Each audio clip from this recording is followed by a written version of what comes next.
And just like that, we're off. Jevon Holland takes a bump. The continued watch of Tua Tagovailoa and his participation at training camp, and much more here today on Locked On Dolphins.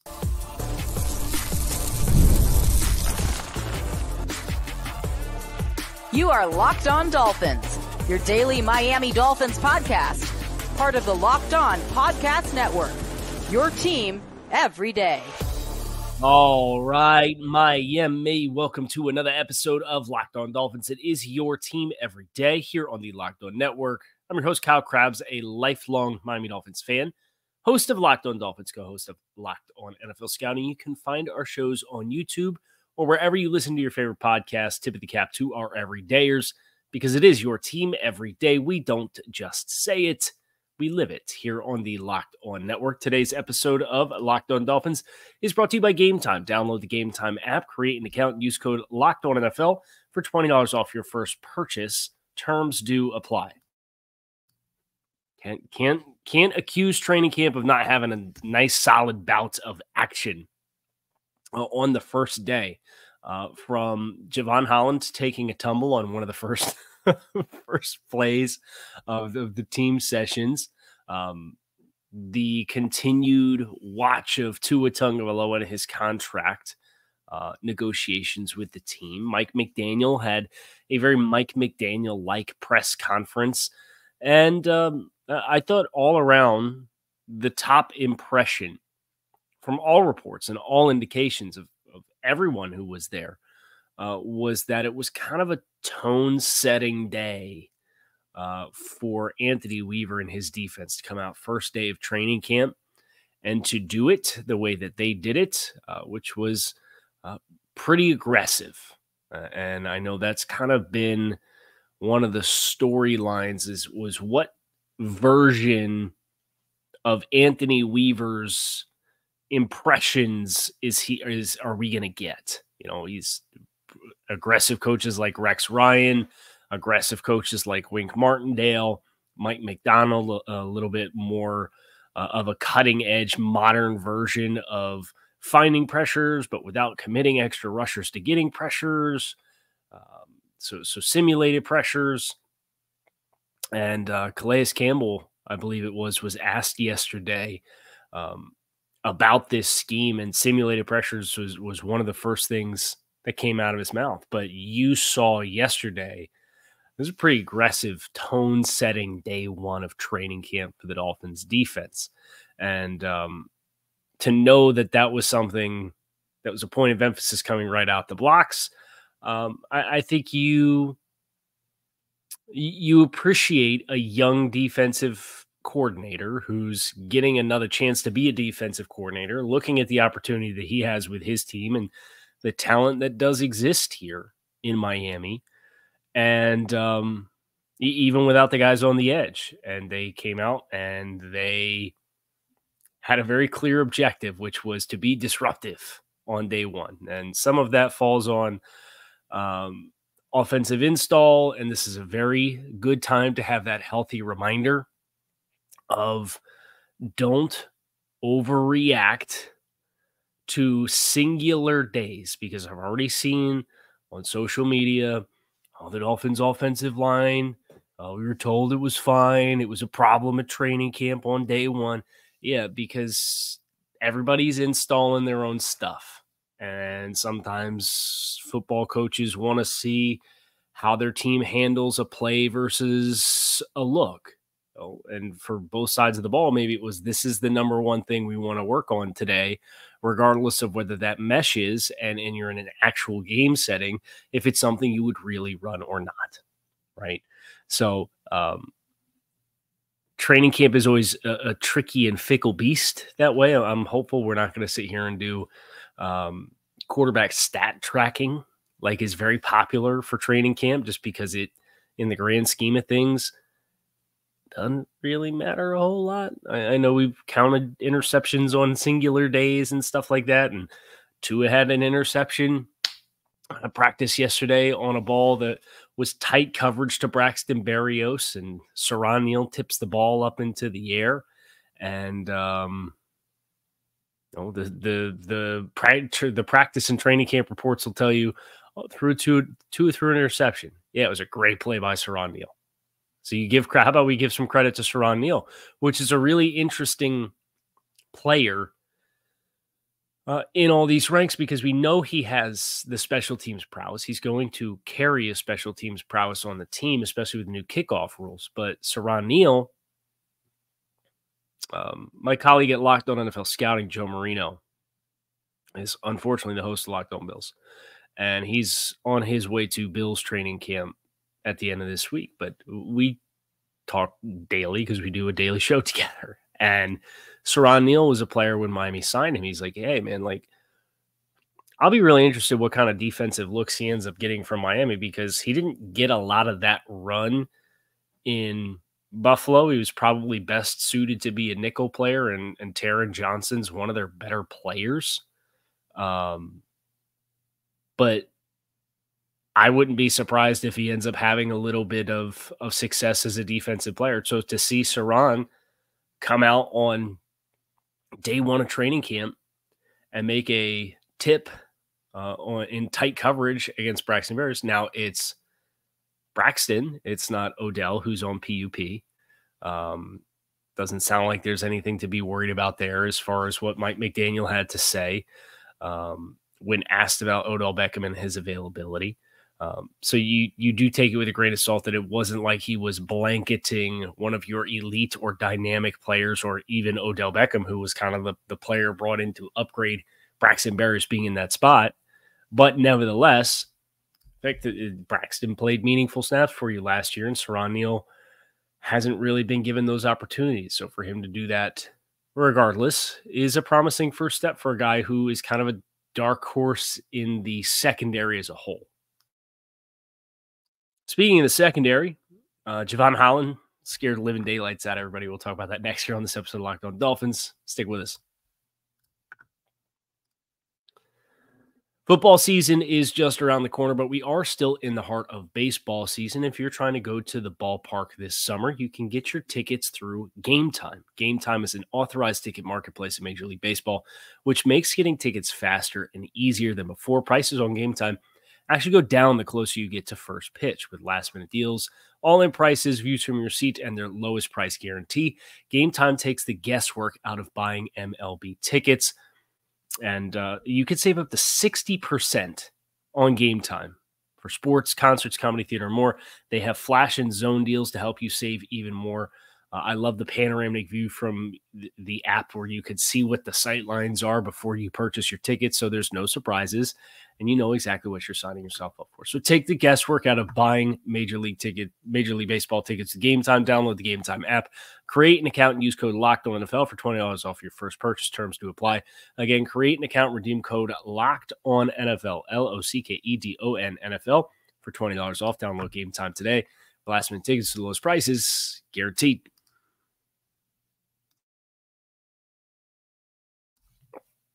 Sounds like Jevon Holland's fine. Let's start there. And thankfully, that's the case. Now, this is a time of year, and Jalen Ramsey kind of got into this a little bit after practice. He said, in reality, even when you get to the start of the season, you're really probably not 100%. So this is a time of year where this regime in particular has been especially deliberate and cautious about not overtaxing guys. Remember last year, Jalen Waddle fell on the ball on a play in training camp and then was like really limited for a few weeks. And it sounded like there wasn't anything super severe, but they were overly cautious. I'm not saying that's going to happen with Jevon Holland, but it's just worth knowing. He had an incident where he got flipped yesterday. He's in for a play, then he comes out and gets some medical attention and didn't see him for the rest of practice. Now, again, it seems like he's fine. The player said he's fine. If there was something really wrong, that news would have broken by now, right? But did he get a bump or a bruise or a twist or a tweak? I don't know. If he did, he's probably not going to practice today. And I know, again, this fan base is just going to read on the timeline, so-and-so's not here, and then it's going to get aggregated to My Sports Talk and ML Football and every Tom, Dick, and Harry with an aggregation social media account. And then your friends are going to see it on Facebook, and then your girlfriend's going to see it on Instagram, and everybody's going to say, Jevon Holland's out. Oh, no. How long is he out for? This is so Dolphins. It's day one of practice, and they've already lost Jevon Holland, right? Like, the way that it just, like wildfire. If there was something really wrong, you'd have heard it by now with an actual report from somebody from a big 4-letter network or somebody that's here at training camp who would have come out with a report and said, hey, Jevon Holland, severe X, Y, or Z. Sounds like he's fine. Jalen Ramsey said it's just football things. But of course I had to chuckle, not at Jevon getting bumped, but last year when I was traveling, it was Jalen Ramsey. And this year it's like, oh, another star player when you're in the midst of your travel to come down for training camp, takes a bump. It's like, can we not do this next year for Miami? So 2025, can we not have somebody get shaken up and have like a scary moment right off the jump? That'd be cool. So Jevon Holland, not the only player dealing with injury issues. You, of course, have guys that are on the PUP. You have Odell Beckham at wide receiver. But it's also worth remembering, like, the Dolphins put Savon Ahmed and Mark Perry on like last week. They're off already for one practice. Some of these guys, it's just a matter of getting themselves geared back up to pass the conditioning test, right? And once you pass the conditioning test, okay, you're good to go. You can practice and you can get back in, get your reps. The best way to kind of tell how severe a window is, in my mind, is to always look at what kinds of corresponding moves the team makes. Now, the Dolphins did sign a wide receiver. So does that mean Odell is maybe a little bit more of a long-term project? Perhaps. And then, of course, we know they also signed Emmanuel Ogbah, who's now wearing 51. And that's going to be really weird because he's been here for like 3 years and not worn 51. He's worn something else. There was a whole musical chairs of defensive linemen who changed numbers yesterday. So it's kind of some of those housekeeping type things that you just keep track of. And forgive me if I have to edit a post here or there at training camp for the public practices when I'm allowed to do some reporting on the play-by-play stuff while we're at the facility, just because the roster that I've looked at all off season has now had like 4 guys on the defensive line, including like Deshaun Hand and Calais Campbell, like all change out their numbers in the last 24 hours. So that's kind of a snapshot look of Jevon taking a bump.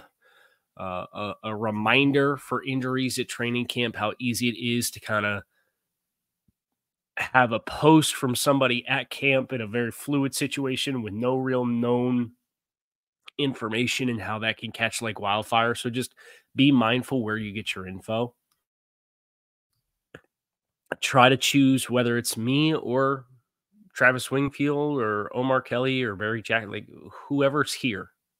Try to find somebody that you trust that's here and rely on them to get your information, because it will be the information will be fast and furious. And that aggregator that took it out of context and didn't have the proper nuance and details of what happened, they'll be on to 5 of the teams across the league before you notice. And they're not going to update it or care because they're getting their impressions anyway.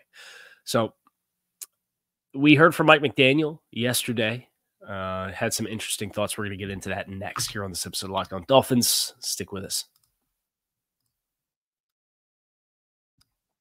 Passion, drive, and patience are not just the formula for winning championships. It's also what keeps your ride or die alive. eBay Motors has everything you need to maintain your vehicle and level it up to peak performance, from superchargers, roof racks, exhaust kits, LED headlights, and more. Whether you're into speed, power, or style, eBay Motors has you covered with over 122 million parts for your number one ride or die. you'll always find exactly what you're looking for. And with eBay's Guarantee Fit, your part is guaranteed to fit your ride every time or your money back. Because with eBay Motors, you're burning rubber and not cash. With all the parts you need at the prices you want, it's easy to make your car the MVP and bring home the dub. Keep your ride or die alive at ebaymotors.com. Eligible items only. Exclusions do apply. eBay Guarantee Fit available only to U.S. customers. So Mike McDaniel took about a dozen Tua Tagovailoa questions, which is understandable.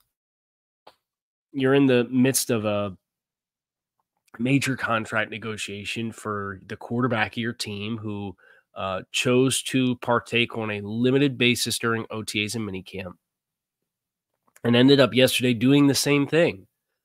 Tua partook in individual drills, so he's still moving. He's staying active. He threw in the 7-on-7 setting, had the interception like we talked about on a play that was a really great play by a defensive player that tipped the ball up into the air for another defender to get underneath the ball. Took 2 reps of 11-on-11, and they were both handoffs, right? So did not throw in 11-on-11. And Mike said this situation is going to be pretty fluid. It can change day to day. In typical Mike McFashion, I might have to use that. Sorry, it's early. It's like 5 a.m. In typical Mike fashion, he reverted back to today is the only day that matters. I'm not going to forecast anything. And this was not just Tua, but for every player. And that included like Bradley Chubb and Jalen Phillips with their injury timelines. He was pretty explicit that, we're going to focus on today. We're going to focus on making today a foundational day and then figure out how to stack on it and move forward. I'm not going to forecast player availability or dynamics to change. He was asked about preseason games or whatever, and for Tua, and he said, I know where it's at right now, and it's fluid, and it's going to stay fluid until it's resolved one way or the other. And the fact that this game and song and dance is still happening, I think is an indication that there is still some level of work to be done.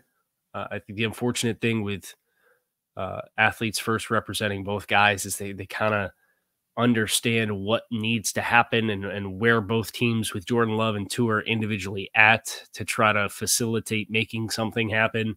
And I think athletes first probably knows it's in their best interest to have Jordan Love sign first so that they have as much leverage or ammunition as they can for their case for their other client, Tua, to get the best possible deal.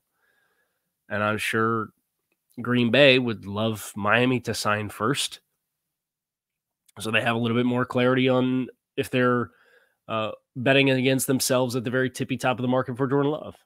So it's a very complicated, interwoven thing. And as a result, Mike did what Mike does and says, look, today's a great day to ask questions about today. If you ask me about tomorrow, I'm not going to have a lot for you. And yet, the next time Mike McDaniel takes the podium, you know what's going to happen? He's going to get asked about things that aren't that current day's events. And he will give us the same answer. And that's how he's very quickly in 2 years developed to that level of a reputation for press conferences and the kinds of answers that he gives depending on the question. Now, I think you look at moving forward from here. And I know I've had fans reach out and ask like, hey, day one of practice, what's X, Y, or Z? Is this a problem? Is that a problem? Getting a little bit of a body of work, especially when you're at a training camp practice, is important as far as like a couple of days, just because there's way too small of a sample size off a single day. So like the defense obviously had this very aggressive day yesterday. I want to see how they follow that up. Are they vanilla today? Are they back in base? Do they stay with that? Like how much of that is their core identity versus just a day-by-day thing? You need, what is it? It's 1 bullet point is a singular event, 2 bullet points is a straight line, and 3 is kind of where you start collecting a trend of data, right? So I know public practices start on Sunday. By that point, going in, you probably will have those who are in attendance at the early non-public practices will have a little bit of a better feel of kind of the temperature of each individual room. Now we're here, I'm in my hotel right now, about 15 minutes away from the facility, and we're going to have you covered today. We're going to have you covered on Friday. We're going to have you covered when practice is open to the public, and you are going to want to make sure you hit subscribe here on Locked On Dolphins. It is your team every day here on the Locked On Network. We are going to kick it into high gear today with coverage. Looking forward to bringing you all of my thoughts in the aftermath of today's practice that I'm allowed to discuss, and we'll get into that and more on our next episode of Locked On Dolphins. You can find us on YouTube or wherever you listen to your favorite podcasts. Appreciate you guys checking out the show. Go Fins.